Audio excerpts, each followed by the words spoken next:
Hey everyone, welcome back to the channel. Thank you for being here. My name is Andrew, coming to you from the beautiful Carolinas. Today's topic is going to be why you can't fill the bottomless pit. Think about that for a minute. Everyone, if you like the content, please like, subscribe, and share. So first of all, let's identify and define what the bottomless pit is.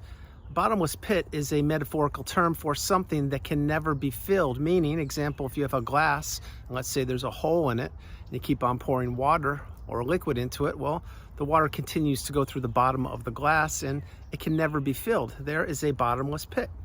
Now, having said that, flip that and apply it to the narcissist. That's exactly what they are. They are a bottomless pit. Now, they know that. You're learning it, and I've known it for years. Point being is, their cup can never be filled. Their relationships can never satiate them.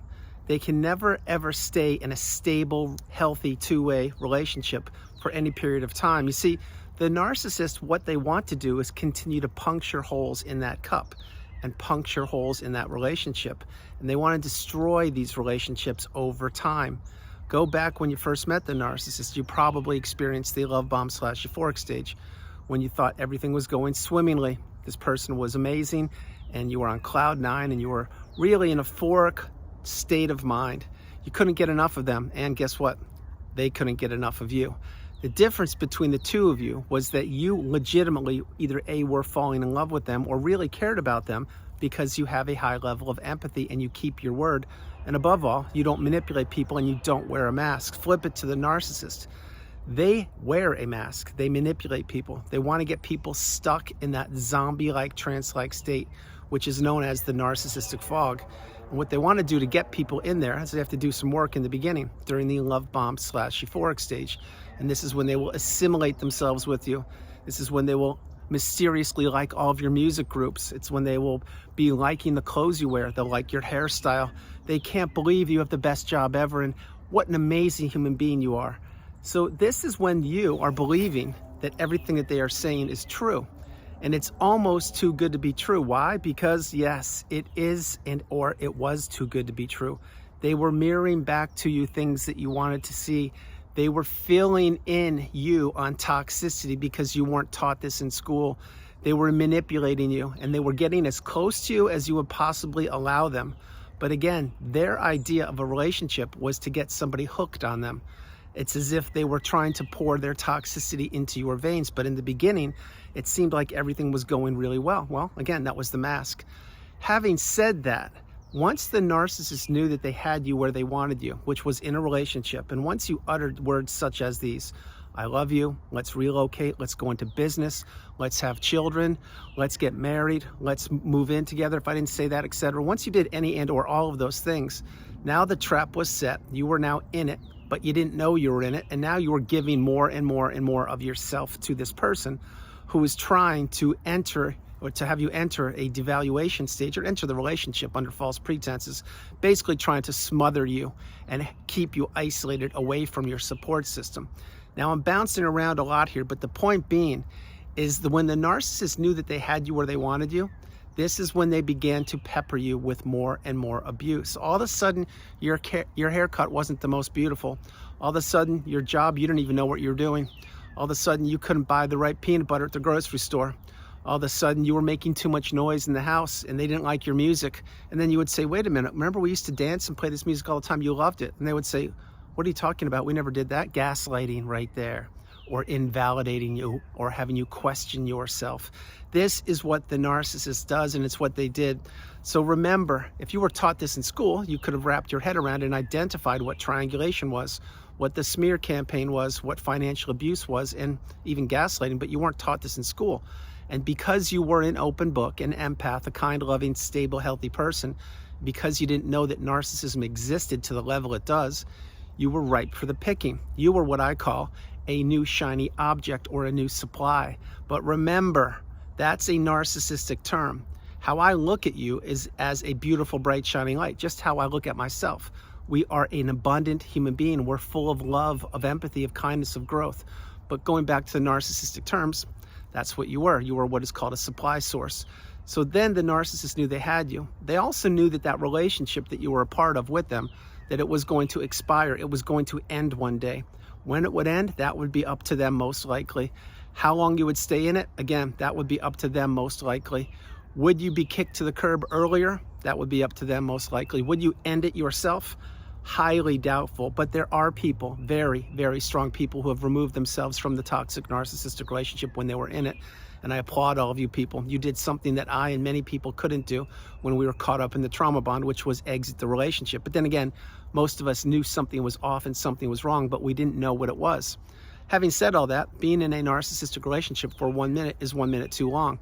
That's when you've identified that you are in one, or perhaps you're even in one right now. That's why you really need to get away from that person or these people as far as you possibly can. Run for the hills. Get away from them. Stop sharing information. Cut the 4 ties: the emotional tie, the financial tie, the physical tie, and the spiritual tie, and run for the hills to get away from them. Eventually, my hope is you will go no contact and you will block them, delete them, remove them and all flying monkeys and people associated with them. But if that's not where you are right now in the journey, be patient and kind with yourself. Get ready to create, develop, and execute your exit plan. If you can't do that yet, utilize gray rock. Become dull and boring, but get off the radar of the narcissist. And why I'm sharing those things is because you were fueling a bottomless pit. You were fueling a person in a relationship that could never be satiated.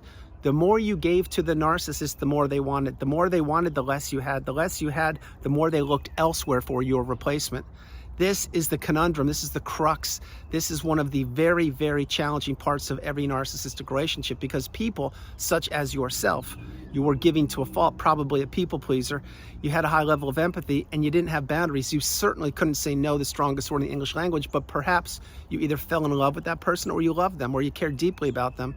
And they knew this because they had studied you, they had observed you, they had watched you.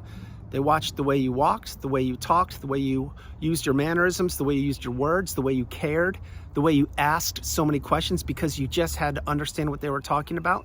And remember, when the narcissist doesn't have what they want, many times they want it. When they get what they want, they don't want it at all.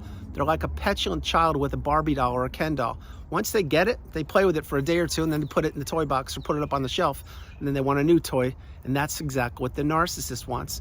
They look at people as opportunities. They look at people as utility. They look at people as what these people can provide for them for a period of their life. Every narcissistic relationship has an expiration date. So yours, just like mine, it ended when it was supposed to. Very tough pill to swallow. But the point being is, if you were in it longer than you were, what would have happened there? Well, you would have continued to be peppered with abuse. You would have continued to try to fill up a bottomless pit, which never, and I mean never, ever would have worked.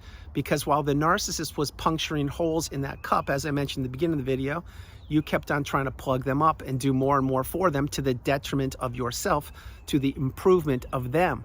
But again, they looked at you as weak. They looked at you as naive. They looked at you as pathetic. Yes, they looked at you as all those things. But at the same time, and this is really difficult for people to wrap their head around, not only did they look at you that way, but they were also envious and jealous of you. They were scratching their head, saying to themselves, how is this person, which was you, how are they staying in this?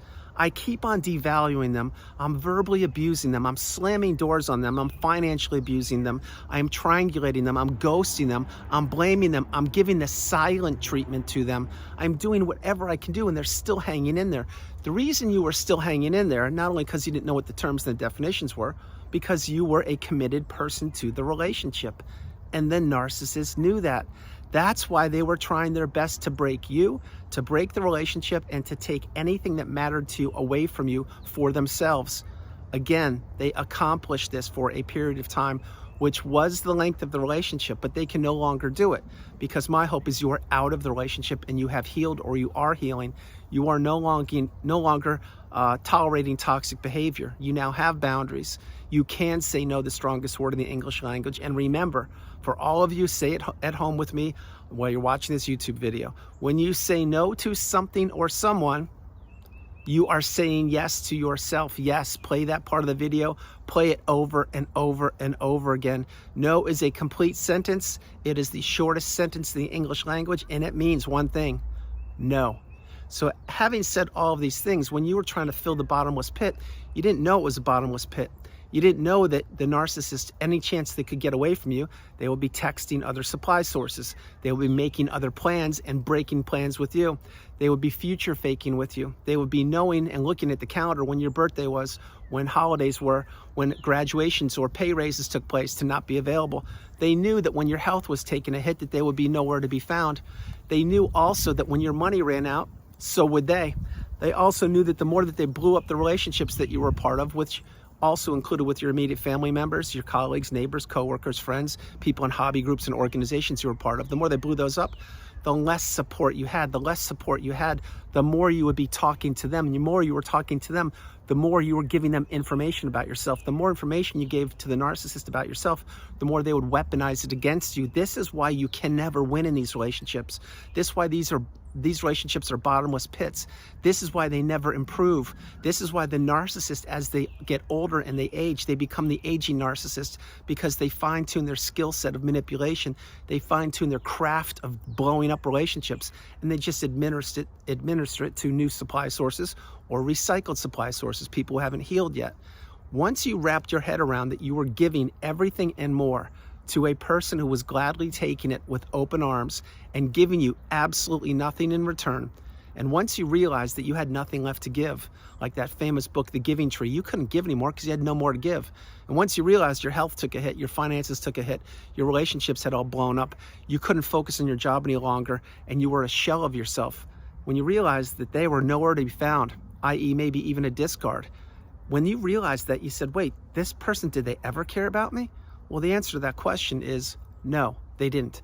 They only cared what you did for them. They cared how you made them feel. They cared how you were giving to a fault. They cared how you kept on putting out fires that they were starting intentionally. They cared for the dinners that you would pay for. They cared for the vacations you would pay for, the tuition you would pay for, Amazon you would pay for. They cared about how you would make them feel good, maybe you were arm candy. They cared about how they could pepper you with abuse and you could never figure it out. They cared about giving you the smirk and the big black beach ball pupils of their eyes swelling up with supply as they looked at you and grimaced and laughed behind their mask. This is what the narcissist did. It's what they're doing right now. It's what they always have done. The narcissist knows that once someone catches on to them, that they're going to be gone. They also know that the smear campaign was well underway long before you knew about it. They also knew that they were abusing you day in and day out from the minute they met you until that relationship ended, and probably even afterwards, you just didn't know about it. And they also knew that once you put two and two together, which they never thought you would do, that you would get wise, you would get smart, and you would go no contact. But remember one thing before I get ready to close the video. You are the one that got away. Most likely, most people before you who are in the relationship with the narcissist never figured it out, and they probably stayed stuck in that zombie-like, trance-like state. They probably never cracked the code or got a light bulb moment or found that needle in a haystack. Now, I don't know that for a fact, but knowing what I know, very few people find the needle in a haystack. Very few people crack the code. Very few people actually type into a search engine or into YouTube terms like this: spouse won't talk to me. And lo and behold, there is an array of narcissistic information. Not many people do that. Now, more and more people are beginning to do it.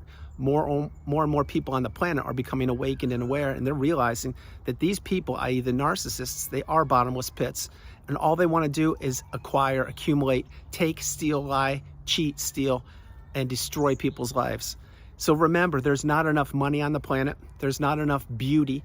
There's not enough time. It will never be enough for the narcissist. They are always ungrateful for what they have. They're always looking over their shoulder. They're always wanting more. And they know that that bottomless pit within inside the vast wasteland of their mind and their aura and their soul, it can never be filled. Because once something begins to get filled within them, they need to break it. Because they are loyal to nobody. They don't care about anybody as human beings or beautiful, bright, shining lights. They care about crushing people's hopes, dreams, aspirations, lives, and relationships. This is what they want to do. It's what they've been doing. So before I close the video, you may be saying to yourself, that sounds very challenging. Why would somebody do that? Well, the reason the narcissist does that, A, is because they can. B, because they're envious and jealous of what you have. And C, because they're hollow inside of them. They're cowards and bullies, which is why they wear a mask to manipulate people. They will never, and I mean never, be accountable. They will never introspect. They will never take responsibility or blame for all the devastation they've inflicted upon people throughout their whole lives. All they will do is turn the page, get the eraser out, wipe the past clean, use the smear campaign, play the victim to a new supply or to a recycled source of supply, and start the loop all over again. The narcissist is stuck in the loop of manipulation, abuse, devastation, and destruction, and they know it. They also know there is not an amount of anything. You could own your own country, you could have all the money in the world, you could have all the crypto, whatever it is, it will never be enough for the narcissist, because they don't want ever for that void to be filled. They don't ever want that bottomless pit to be filled, because they know it can't be. That's why when you were in the relationship, let's say that you had a couple of days of peace and harmony and no gaslighting and no abuse, you were like, wow, where's this been my whole life? This is beautiful. If I could get this maybe 5 days out of a month instead of 1 day out of a month, that would be a better relationship. Notice how I said good there? That's when you were settling for less. But then you realize that as soon as you put your guard down and you're like, wow, that was a great weekend, boom, here comes the other shoe. It's going to drop, and you're going to get hammered for doing something you did or didn't do, because the narcissist cannot have normality, commonplace, stability, togetherness, growth. They have nothing but misdirection, devastation, destroying, and driving wedges between you and anything that mattered to you. That's why trying to fill the bottomless pit, it would never work then, it won't work now, and it certainly won't work in the future with the new supply. You need to realize the new supply is getting peppered just like you were. The only difference is the narcissist has a higher skill set now after they were with you, and they now know more of what does work and of what doesn't work, and they will use whatever tactics they need to get the new supply to drink the Kool-Aid that they were dishing out or pouring. But remember, the bottomless pit is the narcissist, and they know it. They break every relationship that they possibly can, and every relationship that they encounter, there are casualties of the relationship, and that includes with their own children, their spouses, their parents, their siblings, their neighbors. Anybody who crosses the path of the narcissist will pay a big price to pay until they get the wisdom. And very few of us are getting the wisdom, but those of us who have reached that mountaintop, that pinnacle of indifference, and we realize that the bottomless pit, we are no longer pouring anything into it, because now we have boundaries, we're focusing on ourselves, we've healed or we are healing, and we are headed towards or have arrived at that mountaintop, that pinnacle of indifference. So everyone, that's the video. I hope you liked it. I loved doing it from the beautiful Carolinas. This is Andrew. Namaste. Have a great afternoon, evening, or morning, no matter where you are on the planet. You are not alone. Remember that. You are not alone. I love you all. God bless you, and I'll talk to you tomorrow. And I am wearing a short sleeve shirt. The weather is absolutely amazing. The sun is shining. The winter is gone. The spring is here. The abundance is all around me and all around you. Continue to focus on yourself. Don't give the narcissist an opportunity. Don't leave any avenues of communication open. Do not overshare information with people. Have boundaries. Say no, the strongest word in the English language. And remember, you were trying to fill up a bottomless pit. You didn't know then what you know now, which is why now you need to really get as far as you possibly can away from toxicity, specifically the narcissist and any people that do not add value or improve your life. I love you all. God bless you, and I'll talk to you tomorrow. Bye, everybody. It is so beautiful here. Bye.